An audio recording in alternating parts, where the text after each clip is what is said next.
we're never going to save our way to wealthy. We're never going to save our way to rich. We have to eventually get to some way, somehow, compounding that money that we are saving. And obviously that's down the line, but that's why we set plans and goals that we want to step by step get to. We have a long term, which is get to a point where I can invest. Right. Short term, how much can I save today? Hi, everyone. Welcome back to another episode of the Wise Retirement Podcast. I'm Angela Kay. And I'm Reginald Thornton. We're on this financial ride with you. Today, we're excited to be joined by Marcus Faison, a certified financial educator and ex-basketball player.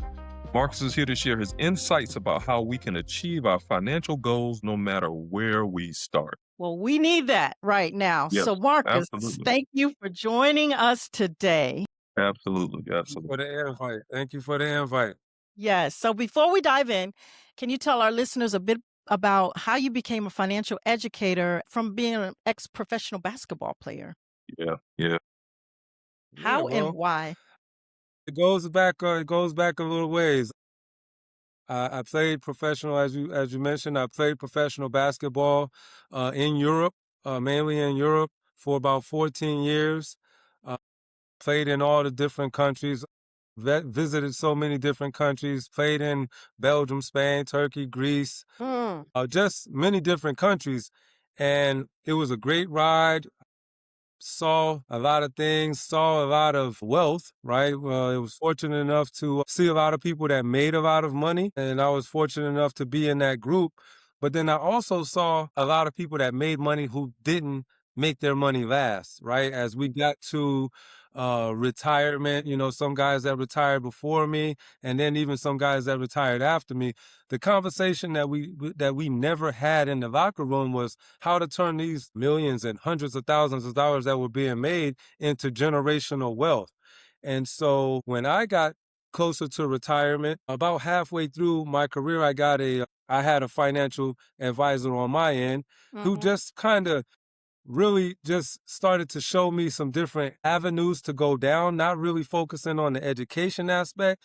And then once I retired, that's when I really started to hone in because the checks stopped coming in as they did before, right? Right. And so I was fortunate to have that advisor to where, I was making some good decisions along with some bad decisions early on, just due to lack of financial literacy. So to kind of wrap it up is what happened was after I retired, I started a business in trucking, had a trucking business for about 4 years. And at the same time, I got introduced to someone that was already in the financial industry and just asked, hey, what are you doing? What do you do? I'm retired.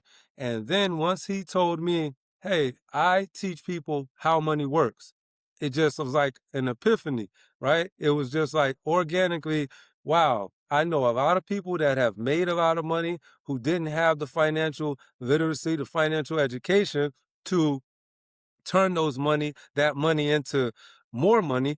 And so I was very interested and intrigued. And that's how I got introduced to the financial industry.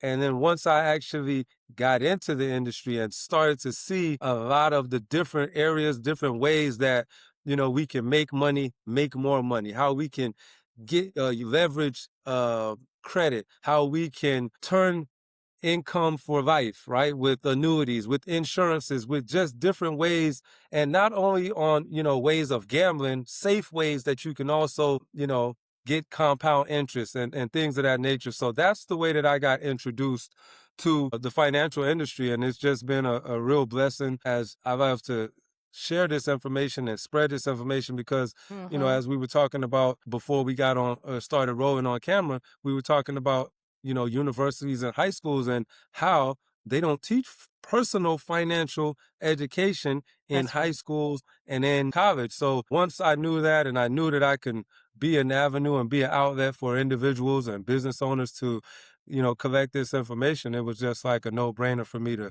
want to be in this industry. It's Wow. funny you say that, as you were talking about being in school and learning financial literacy or personal finance. I remember being in high school. I don't know how old you are, but I'm old enough that I remember how we used to go through how to write checks and balance a checkbook and those kind of things. I don't even think that's Yeah. part of any curriculum now, just for just on a small personal finance level. I'm not sure if they even do that anymore. I mean, look, they don't teach cursive writing, so I doubt if they, That's right. I doubt if they're teaching people how to balance checkbooks now. But Right, right. anyway, given that bit of information, tell me how you would go about with how you'd start a financial reset at the beginning of the year. Well, at the beginning of the year, right? We're in 2026. Everybody has their new financial goals, Mm, wellness goals, and things of that nature. One of the biggest things that I would do is, first of all, I would start to change the psychology of money, right? I think that that's the biggest foundation that we can start with is changing that mindset from, necessarily a scarcity or and turning that mindset into a abundance Yeah, mindset, right? yeah, mhm. So many of us live in a survival mindset. So I would say that would be the first step to changing it and turning that key to the next level, turning it on. It's a new year, new beginnings, new ways to do things. So I would say the psychology would be number one, especially when you're talking about building wealth, right? The abundance mindset is number one. Number two is you have to start with the basics, right? Back to the basics, which is starting with savings, right? I would say starting with small goals, and then kind of gradually build up to the long-term goals and make sure that you're hitting those small points step by step. yep. So I Okay. would say savings would probably be the first step in moving toward wealth. That's good. Okay, so we have some good concrete steps. Our mindset 2026, we're ready to knock these goals out. We're ready to build our financial foundation, to build on throughout the year and start small, even if it's $5, $10 maybe a week. Whatever that goal is, start somewhere. We can do that. So to not get overwhelmed with with getting our financial house in order, starting small is what you're saying that we need to Yeah, do. I would definitely say starting small, right? And just to give you some context, let's just go back a little bit in history, right? So we'll go back to the 80s, right? We'll go back to the 80s where back in the 80s, if someone was saving 10% of their income, they would probably be in the okay, right? On the totem pole of financial, they would be okay, right? But when we look back now, when we look at how things have gone since the 80s, every decade we've seen less and less of people saving their income, right? In the 90s, it Mm, dropped down to about 5%. mm, 2000s, it was at 2%. If you look yeah, and these are statistics. If you look up today, the average person that's walking the street probably doesn't have a savings account that's more than $400, right? Which is alarming, when we really look at those areas.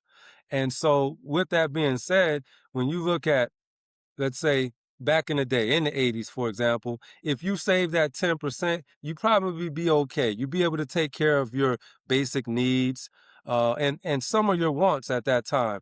Well, when you look at today and where we're at today with inflation and everything that's going on, mhm, now, if you're saving double that, so 20% of your income, right?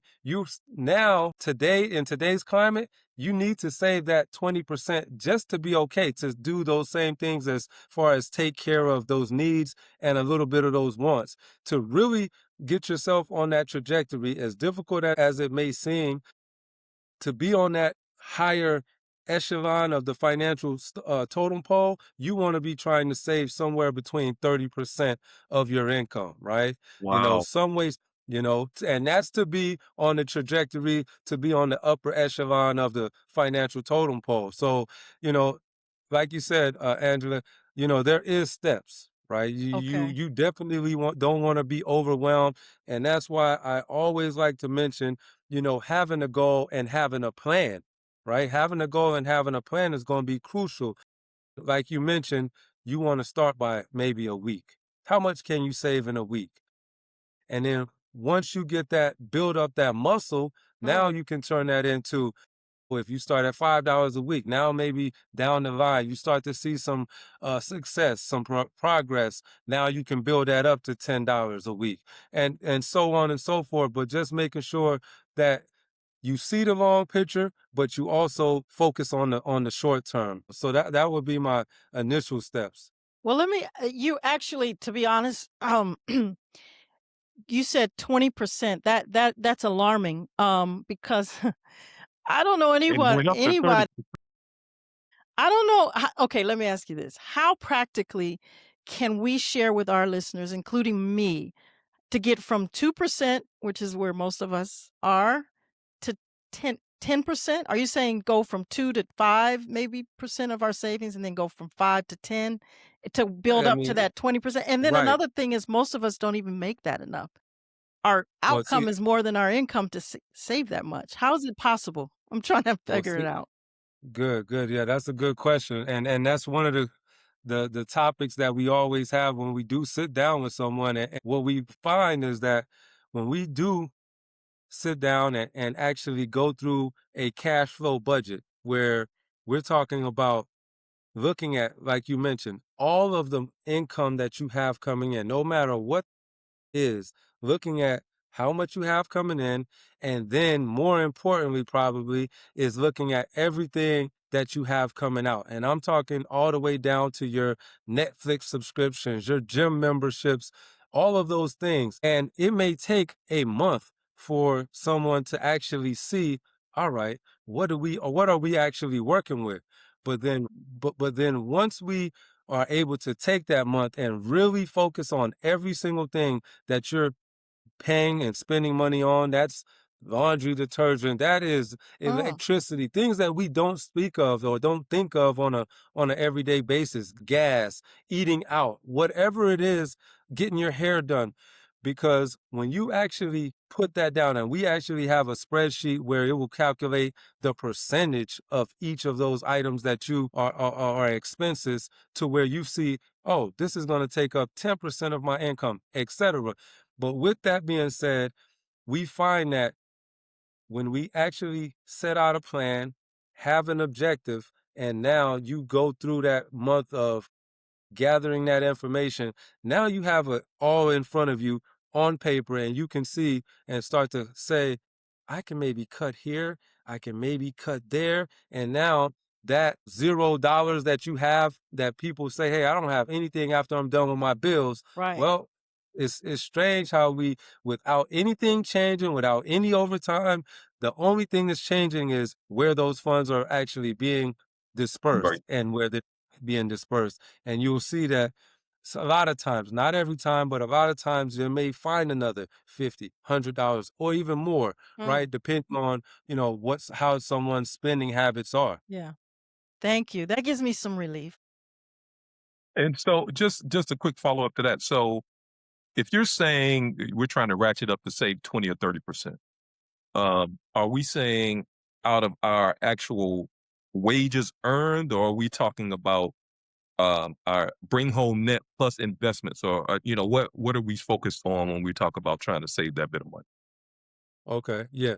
Now, where initially you wanna start by looking at your salary, because obviously the way that we usually try to recommend that people do it is look at your income first, and once you figure out what you have left over after you pay your expenses, after you're focused on cutting down on certain expenses, now you see what you have left over to invest, what you've saved up. And now, once you've seen initially, maybe for a couple months, right? You're actually just saving, right? Before we even get to any type of investments, we want to see, how much do I actually have saved up in one month? Now, once I can reciprocate this on a second, third, fourth, and start to see some progress, and now, oh, I've saved $10 every month. Now, well, after 5 months, I've saved 50. After 5 months, I've saved $50. Okay, now let me see if I can ratchet that up. I can cut out an expense here. If I've saved $50 in 5 months, what if I cut out this? Maybe I can say in the next 5 months, I might be able to save $100. So now I'm in a position where, okay, I have $150. now what can I do with this $150 that I have saved to invest? Because we all know something that we talk about all the time. Saving is the foundation, but we also know that we're never going to save our way to wealthy. We're never going to save our way to rich. We have to eventually get to some way, somehow compounding that money that we are saving. And obviously that's down the line, but that's why we set plans and goals that we want to step by step get to. We have a long term, which is get to a point where I can invest short term. How much can I save Same. today? I love That's it. fair. That's more than fair. That's juicy. Yeah. Good stuff. Yeah. So I know that you're a huge proponent of the book, How Money Works, and they have some disciplines that you like to promote. Talk to us about those 4 disciplines. Okay. Yeah. Like we talked about is saving as being the foundation, right? We said that, different people, different individuals, different business owners have different spending habits, Yep. right? Yep. Different ways of managing money, right? Whether it's good or bad, you have different ways, that you can, manage that money. One of the ways that we try to recommend for people is kind of automate that savings, right? Kind of the first thing is guarantee yourself that once you've gone through a cash flow budget, you know all the expenses and you know all how much you have coming in, and you know how much you have left over. Well, instead of now waiting for to go through after spending, now we make that number one. We make what that savings is going to be for the month. Now we automate it. So it's like in a sense that you don't even see that money in your account, right? And it's something that a lot of in corporate you see with 401ks, things of that nature for people's retirement accounts. It's taken out of your account before you even get your check in your hand. It's already gone Yep. into the 4K, Yep. right? For example. But now, what if you could do the same thing and automate it and now have it going into a not just your regular savings account, maybe a high yield savings account, maybe a brokerage account, maybe an insurance, and not just for, the death benefit, using it as a wealth building vehicle. But whichever financial vehicle you choose, having that automated coming out of your check, right? It may not come directly out of your check, but if it's going to automatically come out of your bank account, Mm. same thing. It's like you didn't see that money, but you know X amount of dollars is going to be going toward An my investment. savings. It could be going into something that's going to be actually getting compound interest. And now over time, you're going to see that money growing, not only because you're adding to it, but now because it's getting compound interest somewhere, somehow, right? And so that would be rule number one would be That's number one. finding a way to automate and just pinpointing what that amount is. And again, if you just want to be comfortable, you don't want to make that automation be something that's going to, if I have to work overtime and that's going to take things off of your table, Right. right? But still be resourceful enough and hold yourself accountable that, hey, I am looking for the long term. I am looking for long term goals. Good. Okay. Number one, automate your savings. Figure it out. Number two, what is number two? I would say number two is going to be having discipline, right? I use that word accountability, and to go along with that accountability is going to come with discipline, right?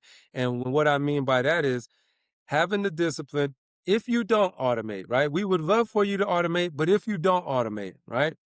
We also want to make sure that you have, or even if you do automate, actually, you wherever you're saving that money, wherever it's going, you want to have a specific job for that money, right? And what we mean by have a job for your money, I thought that we go to work so that we can make the money, right? But we also want to make sure that that money that we're making and we're saving, that it has a specific job, and it can be whatever that is for you. It can be for the children, right? It can be for putting down for a new house, new car, whatever it is for that individual, just making sure that it has a specific purpose. And the reason why we recommend giving those accounts a specific job is because, everybody has probably been a victim of it or at least seen it to where someone says, hey, I'm going to save. I'm starting to save today, right? We're in 2026.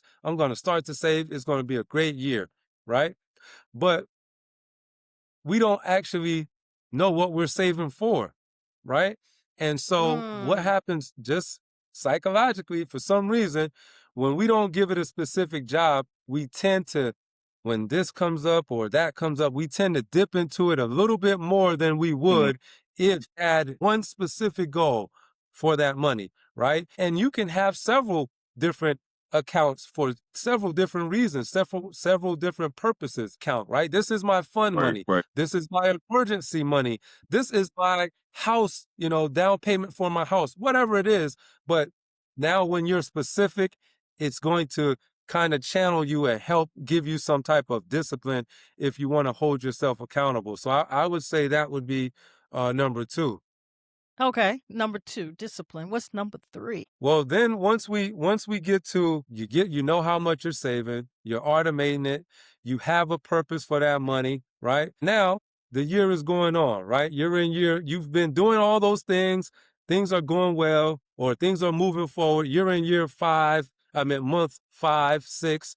Now you want to reevaluate where you're at, right? You want to sit and see and take a look, because one thing that we know is that when you take a look at numbers and have measures, it does something to you, right? Either good or bad. But you want to review those goals that were set today in January, right? You want to look at those goals, what they were, and then maybe every quarter, right? 3, 4 months down the line, you want to reevaluate yourself and say, hey, how's it looking? Right? How's it looking? Those things that I've been automating that's going there into whatever account, how is it looking now? That $50 that I was putting away every month, Mhm. wow, I have what, 150, $200 in this account now, or even more, depending on where it's at, right? Mhm. So now what that's going to do is when people see progress, now we're like, wow, I'm actually sticking to my goal. It's actually working. Let me crank this up a little bit more now. So now you've made $400 in a couple of months by putting this aside. Now you might start to put aside, instead of $50 a month, you might say, hey, I can cut aside, I'm gonna add another 25, another 50 to that. So now you get to month 8, and now you've really seen a dramatic change. And then now it becomes memory, it becomes muscle memory. And now you start to feel, and you don't even think about you putting this money aside, and then you want to start to add more. And then, like you said, then you get down to the point of, wow, it's been X amount of months. I have this amount of money. Now let's start to look at Investing. investing this money. Where can I start to now invest this money, that now we can start to talk about compound interest? And now we're looking at a completely different financial cycle, right? And so that's where I would look at it from that standpoint, on the positive side, right? Okay. Yeah. So evaluate. So then on the I guess the other side is if you didn't hit your goals, this is the time to Make readjust. adjustments. Yeah, yeah, yeah. There you go. Exactly right. Exactly that. Exactly that. So, like we know what they say now, life is life, right? Like, life does life does what life Yes, does, and indeed. we can't control it, Yes. but we have to be able to make adjustments at that time. And that's also a way to, or a reason to, review your goals as well, right? Because you're saying, hey, all right, 3, 4 months down the line, some things have kind of changed the trajectory of what we wanted to do. Well, now you can review those things and say, hey, well, I might not be able to put away that same $50. Maybe I have to chop that down to Right, $25. right. We're not just absolutely eliminating our goal. It's just now it might take us a little bit longer, but guess what? We're still making steps toward our goal, which is usually the biggest hindrance, or the biggest uh, roadblock that we have, just as humans, as making that first step, right? So when something usually comes up, how many times have we heard, up, something came up and it just completely blew my savings, it completely blew my emergency fund, it completely changed the trajectory. Well, on the flip side of that, yes, life does change things, but at the same time, we can say, how can we kind of mitigate between the two? Yes, this has changed. Maybe I can kind of scale back a little bit from what I wanted to do, which will make my goal a little bit longer to achieve, but I'm still taking steps toward it. So that's always the key. So that would probably be the fourth recommendation that I would say, keep moving because you'll eventually get there. You'll eventually get there, in opposed to stopping and not doing anything at all. You know what I love about this, Marcus, is I feel like you're giving us our control of our finances. I feel like before, when we're not reevaluating every 3 months, when we're not looking at the numbers, we're not in control. And And that's pretty much the goal, that's the goal. And, we sit down with a lot of people who say, hey, we hear, hey, I'm not making enough money. Once I get that raise, once I get that next job that's going to pay more money, then I'll start saving and then I'll start making steps. Well, one of the things is we have to have a goal, right? And I always give an analogy to where if we just get in the car and we're using a GPS, if we don't put in that destination, how are we You going just anywhere, driving, yeah, right? just Where are driving. we going, Yeah, yeah. right?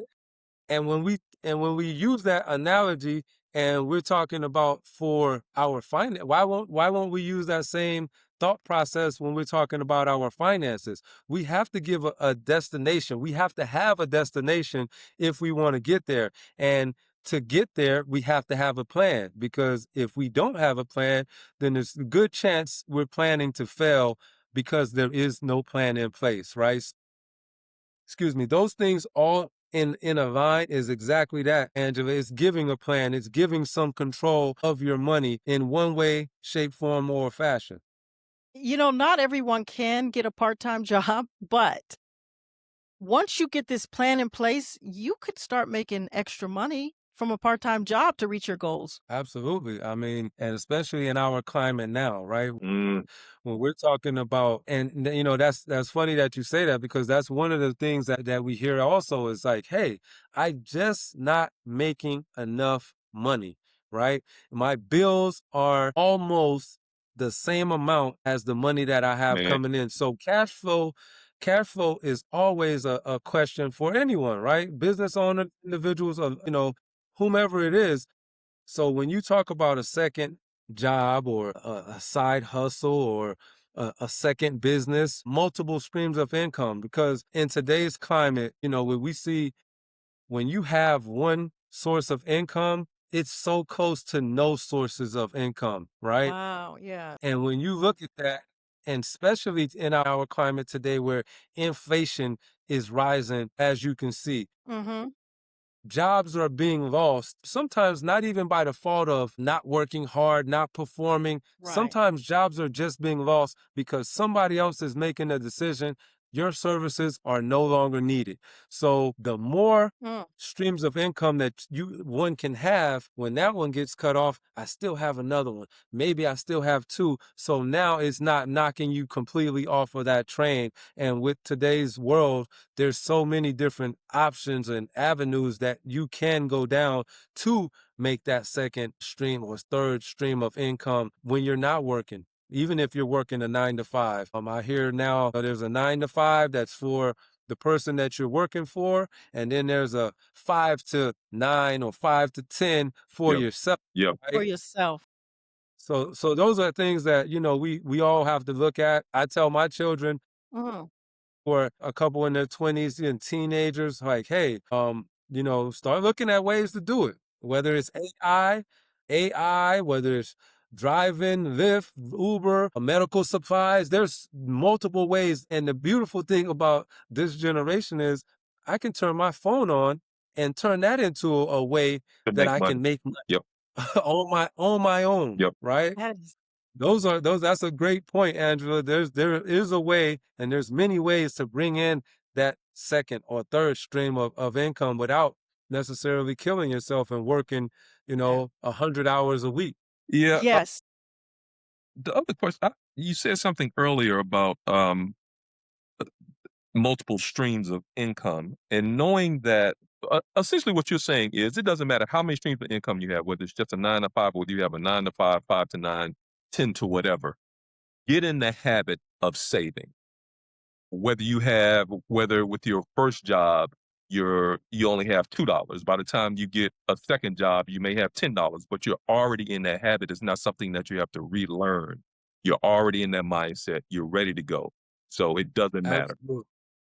Absolutely. I would say that's a basis. That's the foundation, right? Because if you're not saving anything, then you can't invest anything. If you're not investing anything, your money's not going to grow. If your money's not going to grow, you're essentially living off of what you can generate on a month to month, week to week basis. And so when you're doing that, there's a cycle that you go into. And now Mm. if there's not we say this all the time. Your habits are going to generate your future, right? Your habits, right? They're going to dictate your future. And that's going to be whether it's a good future or a bad future, whether it's a good habit or a bad habit, it's going to dictate your financial future, right? So when you can, like you said, if you can get in the habit of making that step of automating, saving. Now, wherever vehicle you want to put those savings or have those savings going, that automation, whether that's going to be a high yield savings account, whether that's going to be a brokerage account, whether that's going to be insurance, wherever that's going to be, just making sure that you're putting something aside, right? Something aside, some way, somehow, no matter how small it is, essentially have to build those habits. And it's just like, lifting weights. You start lifting light. After a while, you start to lift heavier weights. After a while, you're lifting the whole gym, Yeah, Right, you right? right, develop right, some right. muscles. Yeah. Yeah, it's the Okay. same thing with funds. All right. So let's make this year the Wise Reset Challenge. Pick one small action towards your money this week. Let's just say, set your goals and commit to something this week. 2026 is your year to command your money. So it could be saving $10 each pay period, $20. You decide. It could be even literally 1% more on your 401k. That will snowball. And Ab- that's what Marcus has just shared with us today. We can do it small steps, baby steps. Absolutely, and do post those challenges and results in the comments so we can share in those wins with you. Yes. Yeah, So this is your year to reset, rebuild, and rise up one wise move at a time. Man, perfectly said. Thank you, thank you. So we're gonna do what Marcus is suggesting, all of us together. Marcus, do you have any final words of encouragement? Yeah, just like we said, take that step, no matter how small it is, make that step, right? A half a step is better than no step, right. right? And again, when we're talking about from the finances, again, don't wait on that large lump sum of money, that new job, wherever you're at, whatever income you have coming in now, take a portion of it and be putting it aside so that you can build toward that financial freedom that every one of us deserves to have. And 2026 is the year for us to start doing it. Absolutely. And I know you're a certified financial educator. How can people reach out to you to become more educated? This is a great step today, but people might want to reach out and get more information. Absolutely, absolutely. So you can email me at mvfaison@gmail.com. And I'll also have a YouTube where someone can reach me at. It's Face Your Finances. And that's Face FASE Your Finances. And that's where we'll have just different videos, different publications that where I've spoken about finances and things of that nature.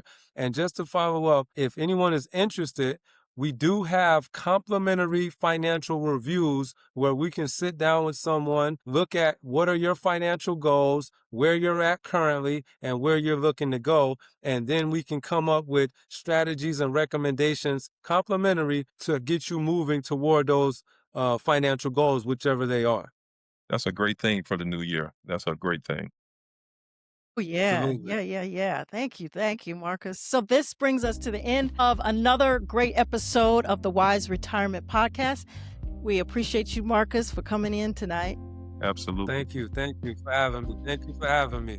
So let's join us. Okay.